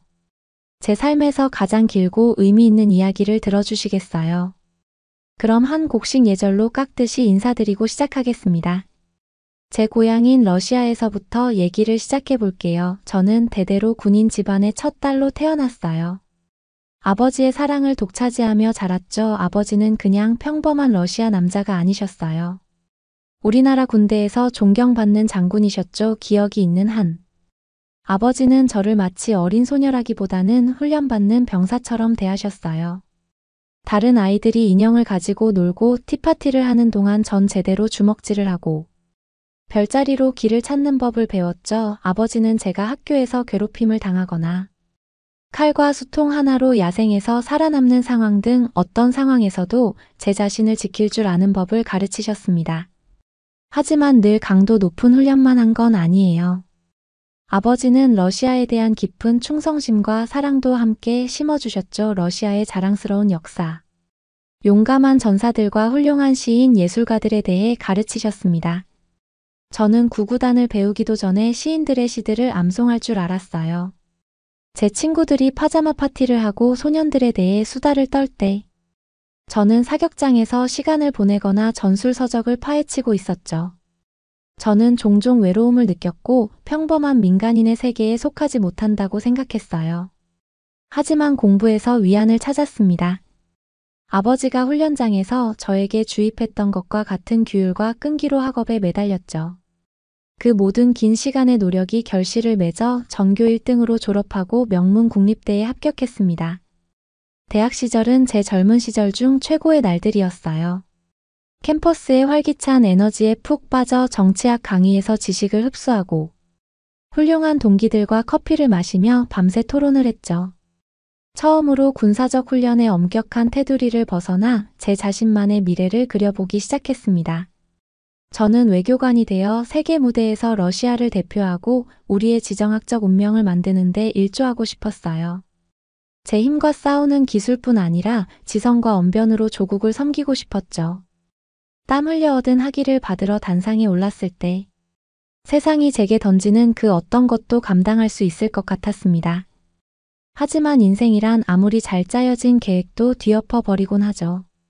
사회생활을 시작한 지 얼마 지나지 않아 러시아 동부에서 우크라이나와의 갈등이 전면전으로 번졌습니다. 우크라이나 전차가 우리 국경을 넘나들고 러시아 마을들이 폭격에 휩싸이는 뉴스를 보며 공포에 떨었어요. 거의 본능적으로 제가 해야 할 일을 알았습니다. 입대해서 아버지가 그 모든 세월 동안 가르쳐 주신 대로 조국을 지켜야 했죠. 모병소에 나타났을 때 다른 지원자들은 대학을 나온 여자를 보고 의아해하며 의심의 눈초리를 보냈어요. 하지만 저는 제 가치를 증명하기로 결심하고 훈련에서 그 누구보다 열심히 매달려 부대에서 최고의 훈련병 중 한 명으로 발돋움했습니다. 3년 동안 저는 온 마음과 영혼을 군 복무에 쏟아부었어요. 멀리서 박격포가 터지는 동안 소총을 꼭 붙들고 참호에서 얼어붙은 밤을 보냈죠. 의무 후송 헬기를 기다리며 부상당한 전우들을 돌보고 위로의 말을 건넸습니다. 아버지가 제게 심어주신 모든 용기와 임기응변력의 의지에 적진 후방에서 대담한 작전을 수행했어요. 2022년 마침내 군복을 벗었을 때 전투라는 시련 속에서 완전히 달라진 제 모습을 발견했습니다. 인간성의 극단을 모두 목격했고 함께 싸운 전우들과 깨질 수 없는 유대감을 쌓았죠. 저는 더 강인하고 현명해졌으며 러시아를 지키는데 더욱 불타는 헌신을 품게 되었어요. 며칠 동안 호스트들은 저를 끊임없이 바쁘게 만들었어요. 엄청난 규모의 탱크와 미사일 공장을 견학하고 끝없이 이어지는 조립 라인을 둘러봤죠.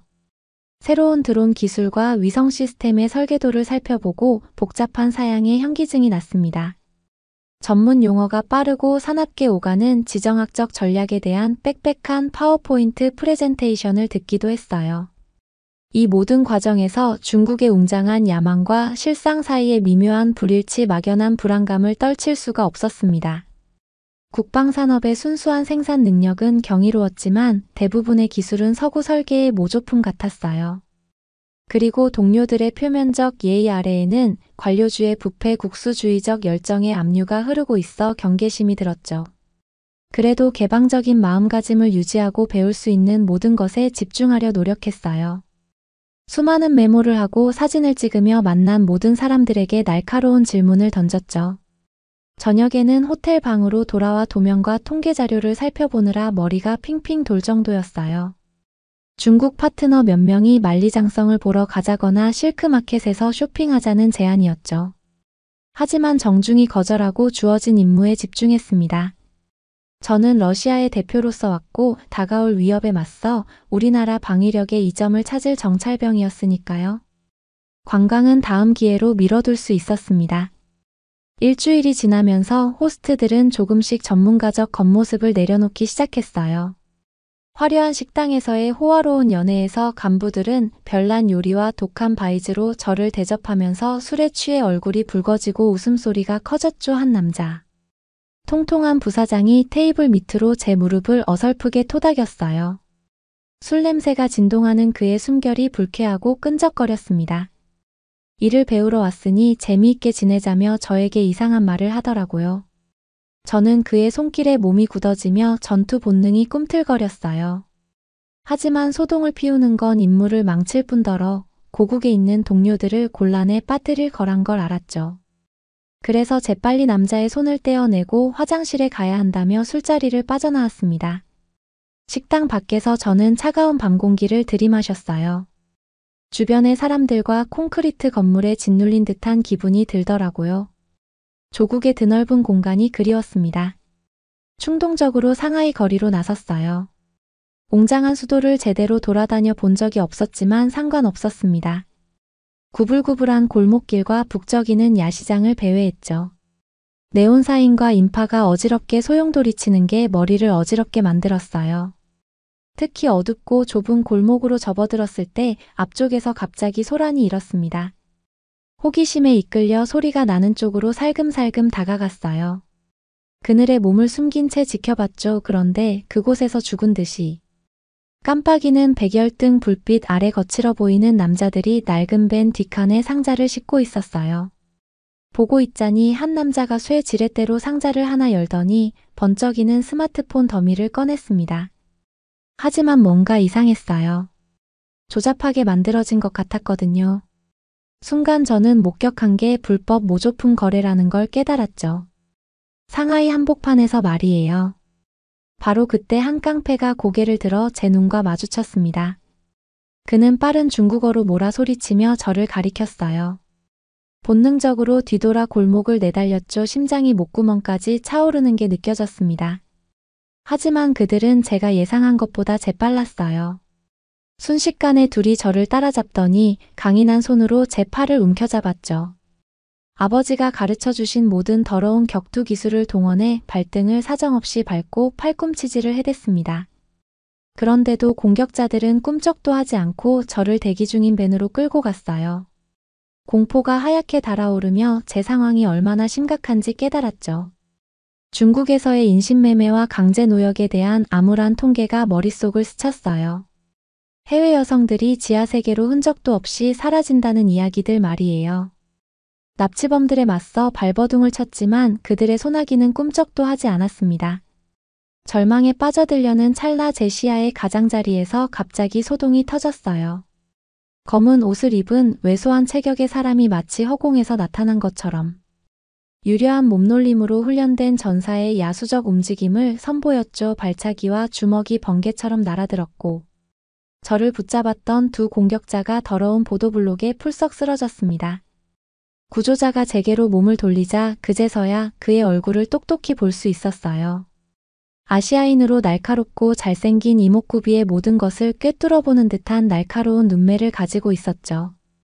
비록 체구는 작았지만 근육질의 몸매에서 엄청난 힘이 느껴졌어요. 그는 야생 고양이처럼 경계하며 준비된 자세를 취하고 있었습니다. 안전할 곳으로 따라오시죠. 그 남자가 어눌하지만 명확한 영어로 말하며 저에게 손을 내밀었어요. 정신이 혼미한 상태로 저는 잠시 망설이다. 그의 손을 잡고 범행 현장에서 재빨리 달아났습니다. 상하이의 미로를 함께 헤쳐나가면서 저는 이 여행이 어떤 방향으로 흘러가고 있는지 놀라지 않을 수 없었어요. 밤사이에 자신만만한 국방 전문가에서 공경에 처한 숙녀로 신분이 바뀌어 버렸죠. 이제 제 운명은 무술. 영화에서나 볼 법한 신비로운 낯선 이에게 달려 있었습니다. 이것이 제가 상상했던 것보다 훨씬 더 엄청난 모험의 시작에 불과하다는 걸, 이 모험이 중국에 대해, 세계에 대해, 그리고 제 자신의 단단히 방비된 마음에 대해, 제가 알고 있다고 생각한 모든 것에 의문을 제기하게 될 거라는 걸 그때는 알지 못했죠. 하지만 그 순간 저는 온 힘을 다해 매달릴 수밖에 없었고, 제 날렵한 구원자가 무슨 생각을 하고 있는지 간절히 기도할 뿐이었습니다. 다음 날 아침 저는 몽롱하고 혼란스러운 기분으로 깼어요. 잠시 제가 어디 있는지 기억이 나지 않았죠. 그러다 전날 밤에 일어난 일이 홍수처럼 밀려왔습니다. 어두운 골목, 모조품 제조업자들, 그 밴에 거의 던져질 뻔한 공포까지요. 저는 침대에서 벌떡 일어났고 심장이 쿵쿵거렸어요. 마치 악몽 같았지만 제 손에 감긴 붕대는 실제로 일어난 일이라는 증거였죠. 상처를 보면서 석호 씨가 얼마나 부드럽게 제 상처를 씻어내고 싸매는지 떠올렸습니다. 도대체 누구일까요? 이 저를 구해준 신비로운 한국인은, 그의 이야기는 무엇일까요? 그가 저를 구해줬다는 이유만으로가 아니라 그에 대해 무언가가 저를 깊이 사로잡았다는 걸 깨달았어요. 시간을 확인하고는 아침 회의에 늦었다는 걸 알았지. 다급하게 옷을 입었는데 멍든 다리에 체중을 싣자 얼굴이 찌푸려졌어요. 회사에 도착했을 때 중국 동료들은 여느 때처럼 예의 바른 미소로 저를 맞이했지만 뭔가 수상쩍은 기운이 감돌았어요. 몸이 좋지 않다고 웅얼거리며 그날의 발표에 집중하려 했었죠. 하지만 제 마음은 석호 씨에게로 자꾸 떠돌았어요. 상하이의 골목을 함께 걸으며 보낸 시간. 차 한 잔을 마시며 대화를 나누던 조용한 교감의 순간들을 되새기고 있었죠. 그의 든든한 존재감, 부드러운 미소, 그가 주는 안전하면서도 생기 넘치는 느낌이 그리웠습니다. 회의가 끝나자마자 쉬어야겠다고 핑계를 대고 서둘러 호텔로 돌아왔어요.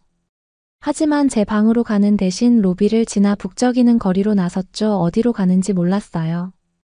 그저 머리를 비우고 싶었을 뿐이에요. 인파에 휩쓸려 상하이 거리를 무작정 걸었어요.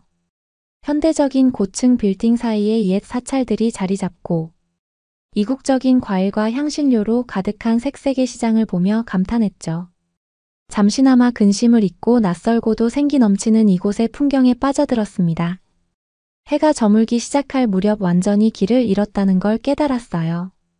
익숙한 랜드마크나 도로 표지판을 찾아봤지만 모든 게 읽을 수 없는 한자로 쓰여 있었죠. 두려움이 스멀스멀 피어오르기 시작했어요. 집으로 돌아가는 길을 찾지 못하면, 어쩌지 또 다른 위험에 빠지면 어떡하지, 막 겁에 질리려는 찰나. 누군가 제 이름을 부르는 소리가 들렸어요. 돌아보니 어제 저를 구해준 석호 씨가 걱정스러운 표정으로 제게 다가오고 있었죠. 안도감과 함께 설레는 감정이 밀려왔습니다.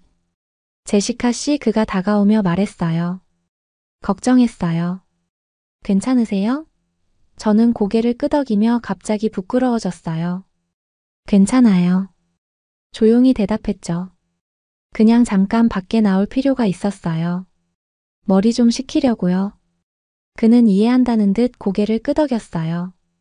그 기분 알아요. 그가 말했죠. 가끔 이 도시는 압도적일 수 있죠.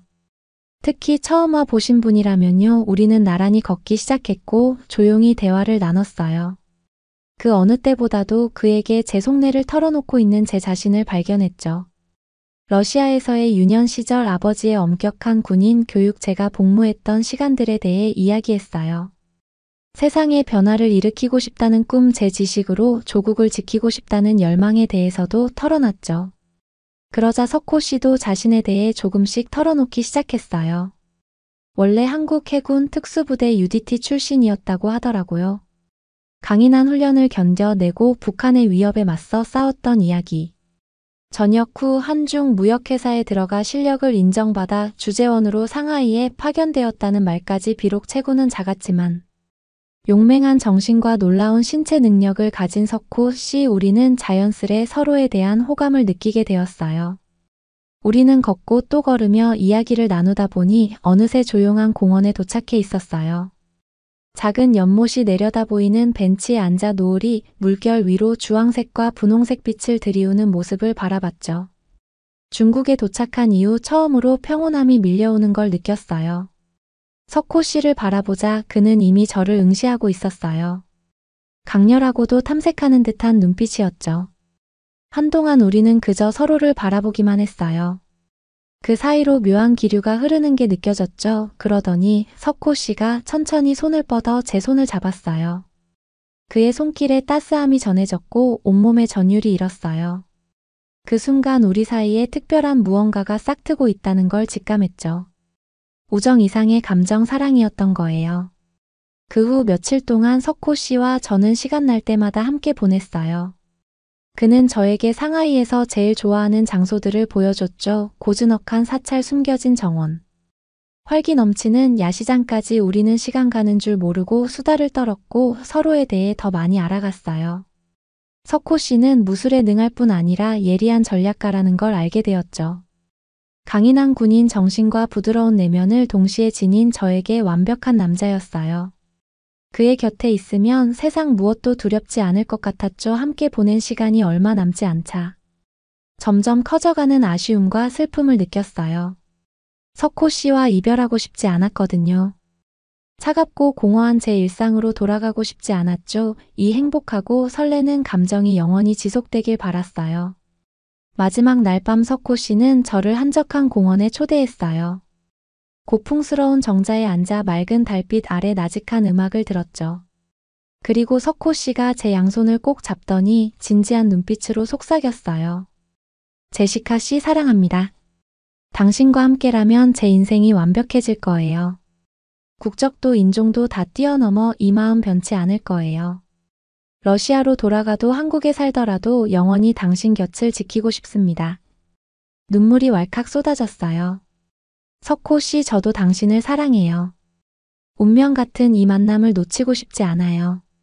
앞으로 어떤 어려움이 있어도 당신과 함께 헤쳐나가고 싶어요. 우리는 입을 맞췄고 세상에서 가장 행복한 연인이 되었죠. 석호 씨 품에 안겨 깊은 키스를 나누며 앞으로 우리가 만들어갈 놀라운 미래를 그려봤어요. 함께 걸어갈 길이 순탄치만은 않겠지만 우리 사이의 사랑만큼은 영원할 거라는 확신이 들었죠. 다음 날 아침 러시아행 비행기에 오르며 복잡한 심경이었어요. 석호 씨와 이별하기가 너무 힘들었지만 동시에 앞으로 펼쳐질 우리의 행복한 내일이 기대되기도 했죠. 머지않아 다시 만날 수 있으리라는 약속을 가슴에 품고 애틋한 작별의 포옹을 나눴어요. 비행기 창밖으로 상하이의 풍경이 점점 작아지는 걸 바라보며 중국에서의 잊지 못할 추억과 소중한 사랑을 되새겼죠. 아버지가 꿈꾸신 제 모습과는 사뭇 달랐지만 저는 이미 새로운 꿈을 갖게 되었어요. 석호 씨와 손잡고 세계 평화와 인류에 기여하는 산말이에요. 국경을 초월한 사랑의 힘으로 모든 편견과 갈등을 이겨내리라 다짐했죠. 한국행 비행은 기대와 설렘으로 가득했어요. 석호 씨와의 재회 그리고 앞으로 펼쳐질 우리의 밝은 내일을 향한 출발이었으니까요. 인천공항에 도착해서도 한국에 대한 호감이 이어졌어요.